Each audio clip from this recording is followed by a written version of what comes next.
Chief justice کی مدت ملازمت نہیں بڑھائی جائے گی. اسلام آباد ہائی کورٹ کے ججز کو روٹیشن ٹرانسفر کے تحت دوسرے صوبوں کے ہائی کورٹس میں بھیجا جائے گا. چیف جسٹس آف پاکستان کا تقرر سپریم کورٹ کے 5 سینئر ججز کے پینل سے ہوگا. آئین کی کون کون سی شقوں میں مجوزہ ترمیم کی جا رہی ہے، جاننے کے لیے یہ رپورٹ دیکھیے.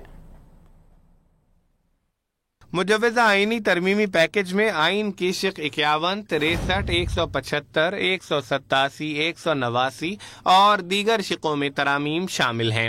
آئین کے آرٹیکل 17 میں ترمیم کے ذریعے وفاقی آئینی عدالت شامل کرنے کی تجویز شامل کی گئی ہے جو آئینی امور دیکھے گی. آئینی عدالت کے فیصلے پر اپیل آئینی عدالت میں ہی سنی جائے گی. آئینی ترمیمی بل میں آئین کے آرٹیکل 189 اور 190 میں تبدیلی کی تجویز ہے، جس کے تحت سپریم کورٹ اور ماتحت عدالتیں وفاقی آئینی عدالت کے فیصلوں کی پابند ہوں گی. مجوزہ ترمیم کے تحت تمام ادارے بھی وفاقی آئینی عدالت کے احکامات پر عمل کے پابند ہوں گے.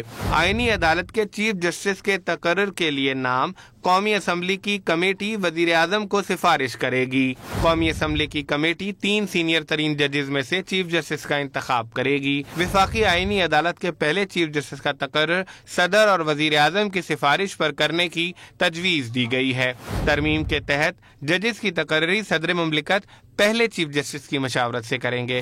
ترمیم کے تحت کمیٹی چیف جسٹس کی ریٹائرمنٹ سے 7 روز قبل اپنی سفارشات وزیر اعظم کو بھیجے گی. وفاقی آئینی عدالت کے جج کی ریٹائرمنٹ کی عمر 68 سال ہوگی. سپریم کورٹ کا جج وفاقی آئینی عدالت میں 3 سال کے لیے تعینات ہوگا.